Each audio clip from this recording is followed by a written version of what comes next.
que yo te mandé no comieses? Y el hombre respondió: La mujer que me diste por compañera me dio del árbol y yo comí. Entonces Jehová Dios dijo a la mujer: ¿Qué es lo que has hecho? Y la mujer dijo: La serpiente me engañó y comí. Bien interesante esta parte del Génesis. Y quiero mencionarles lo siguiente. Hay una pregunta interesante. ¿Por qué Adán y Eva sintieron la necesidad de esconderse de Dios después de haber pecado?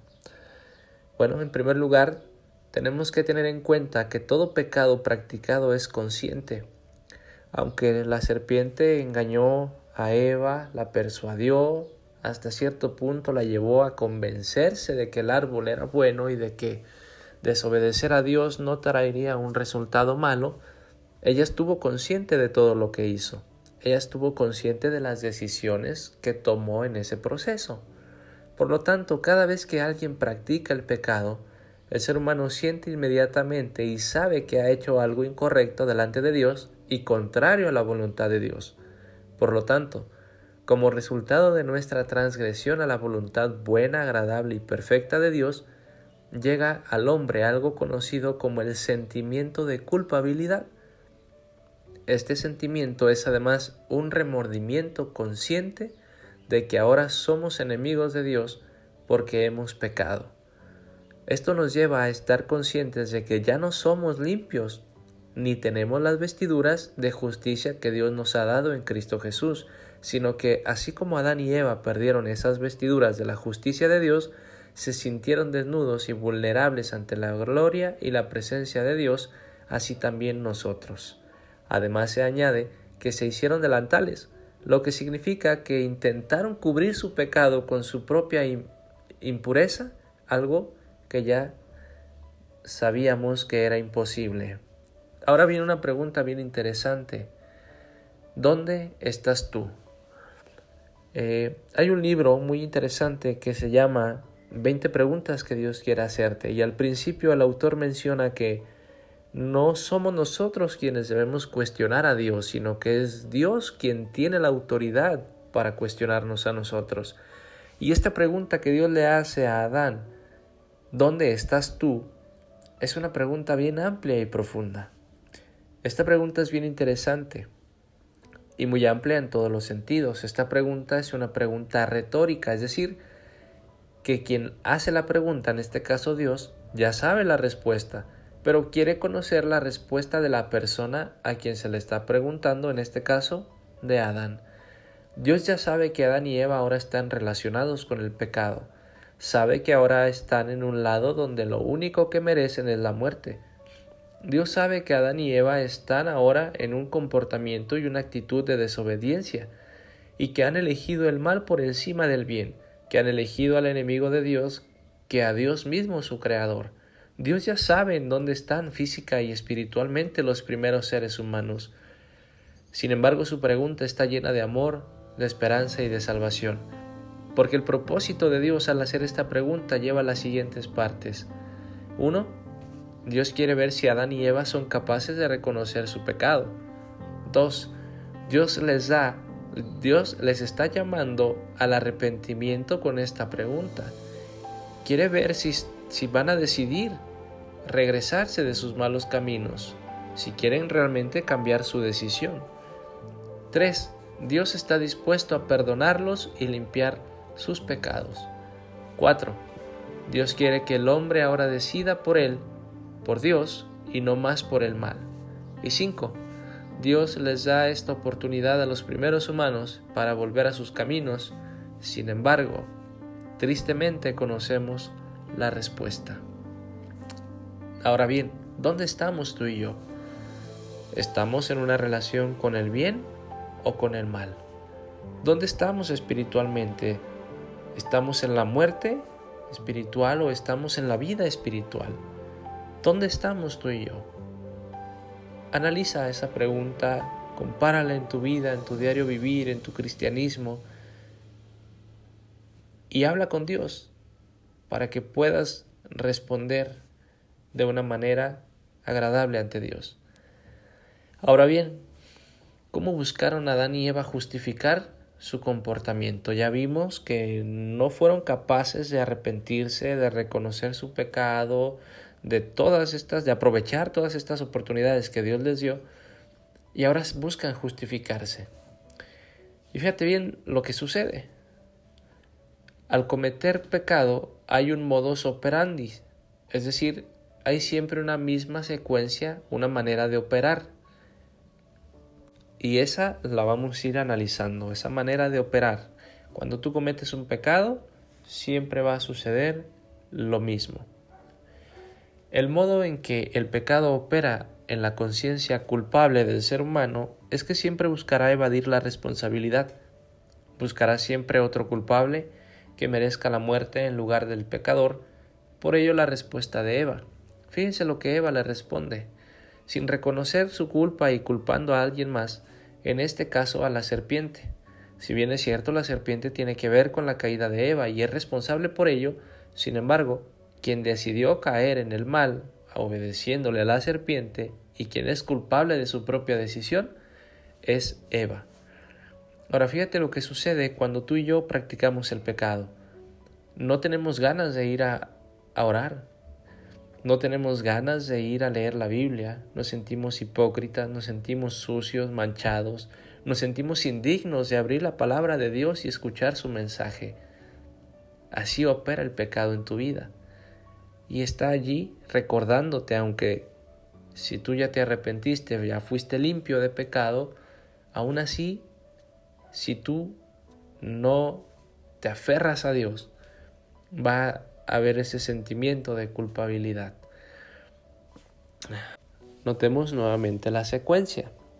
Ahora Adán, en lugar de reconocer su culpabilidad y buscar corregir su error con la oportunidad que Dios les está brindando, responde culpando a la mujer que Dios le dio, la cual le llevó del fruto. Yo he escuchado que muchos han dicho que Adán pecó por amor a Eva, y esto es una idea meramente sentimentalista, ya que la Biblia es clara y enseña que el amor es Dios, y Dios no hace nada indebido. Por lo tanto, ambos son culpables por dejar de amar a Dios y caer en un amor falso basado en sentimientos y no en la razón ni en lo espiritual. Y peor aún, ambos deciden seguir en una condición pecaminosa, desaprovechar la oportunidad de Dios y perder una vida perfecta, espiritual, buena y en relación con el Dios verdadero. ¿Dónde estás tú en tu vida espiritual, en tu vida familiar, en tu vida escolar? ¿Cuál es tu condición como cristiano ante la sociedad que te rodea? La respuesta a estas preguntas Dios ya la sabe. Solo falta que si estamos mal en estos ámbitos de nuestra vida, vayamos a Dios con gratitud, reconociendo nuestra condición, deseando ser perdonados, aceptando su llamado al arrepentimiento y buscando mantenernos en una hermosa e íntima y perdurable relación con el bien, con el amor, con nuestro Dios. Miércoles 6 de abril, el destino de la serpiente. Génesis 3:15 dice lo siguiente: Y pondré enemistad entre ti y la mujer, y entre tu simiente y la simiente suya. Esta te herirá en la cabeza y tú le herirás en el calcañar. ¿Qué significa esta pregunta? Tengamos en cuenta que en esta entrevista entre Dios y los seres humanos también está incluido Satanás y la serpiente. Es una escena de un juicio en donde el juez está investigando los argumentos de cada enjuiciado para ver si son válidos y dictar una sentencia según lo que cada quien haya decidido. En este juicio es bien clara la justicia de Dios, ya que comienza con el principal culpable, que es Satanás, a través de la serpiente, y deja en claro que solamente la serpiente es maldecida en este juicio. En este juicio se está diciendo no solamente lo que pasará con Adán y Eva, sino que esto incluye a toda la humanidad hasta que Cristo regrese en la gloria del Padre por segunda vez. Así cada quien habrá decidido su vida o su muerte. Ahora bien, cuando Dios dicta la sentencia para la serpiente, tenemos que entender algo sumamente importante. Aunque ya se ha sentenciado a la serpiente, dicha sentencia no es inmediata, sino que hay un tiempo establecido para que la sentencia se ejecute en el culpable. Cuando Dios menciona que la serpiente será aplastada, que comerá polvo y tendrá que arrastrarse, está simbolizando que lo que pasará con Satanás en cuanto a la lucha entre Él y Cristo, lo que señala profunda y ampliamente que es aquí donde entra en acción el plan de salvación para el ser humano. Dios da una esperanza mayor, señalando que el bien vencerá al mal, y que, aunque el hombre pecare, tendrá la oportunidad de arrepentirse y dejará que Dios le salve de la maldad en su vida. Cada uno de nosotros debiéramos estar totalmente conscientes de que hay una esperanza suprema para mi vida, que debo aferrarme al poder de Dios en mí y vivir dependiendo totalmente de Dios. La victoria ya está en Cristo. De nosotros depende si triunfamos o no, si vivimos o no, si estamos en el bien o si elegimos una vez más permanecer en el mal. Jueves 7 de abril. El destino de la humanidad. Dice Génesis 3, 15 al 24. Y pondré enemistad entre ti y la mujer, y entre tu simiente y la simiente suya. Esta te herirá en la cabeza y tú le herirás en el calcañar. A la mujer dijo: multiplicaré en gran manera los dolores de tus preñeces, con dolor darás a luz los hijos, y tu deseo será para tu marido, y él se enseñoreará de ti. Y al hombre dijo: por cuanto desobedeciste a la voz de tu mujer, por cuanto obedeciste a la voz de tu mujer, y comiste del árbol que te mandé diciendo: no comerás de él, maldita será la tierra por tu causa. Con dolor comerás de ella todos los días de tu vida, espinos y cardos te producirá y comerás plantas del campo. Con el sudor de tu rostro comerás el pan hasta que vuelvas a la tierra, porque de ella fuiste tomado, pues polvo eres y al polvo volverás. Y llamó a Adán el nombre de su mujer Eva, por cuanto ella era madre de todos los vivientes. Y Jehová Dios hizo al hombre y a su mujer túnicas de pieles y los vistió. Y dijo Jehová Dios: he aquí el hombre es como uno de nosotros, sabiendo el bien y el mal. Ahora pues, que no se alargue su mano y tome también del árbol de la vida, y coma, y viva para siempre. Y lo sacó Jehová del huerto del Edén para que labrase la tierra de que fue tomado. Echó pues fuera el hombre y puso al oriente del huerto de Edén querubines y una espada encendida que se revolvía por todos lados para guardar el camino del árbol de la vida. Queda claro que los planes de Dios para su creación siempre han sido buenos y deja aún más en claro la importancia del ser humano ante todo lo demás que existe en la tierra. El pecado de la mujer. Este pecado tiene que ver con la vinculación de la mujer con la serpiente. Por lo tanto, el juicio de Dios sobre Eva está relacionado con el juicio de la serpiente. El pecado del hombre. Este pecado del varón se debe a que obedeció a su mujer en lugar de a Dios. Por lo tanto, el hombre no es maldecido, sino aquella tierra de la cual fue tomada. Como resultado, tenemos ahora una tierra maldita.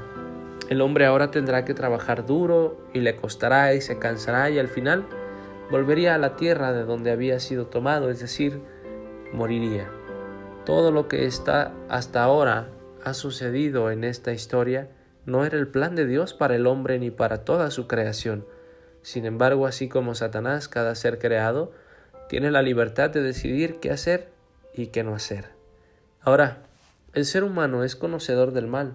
Por ello, Dios hace todo para salvarnos.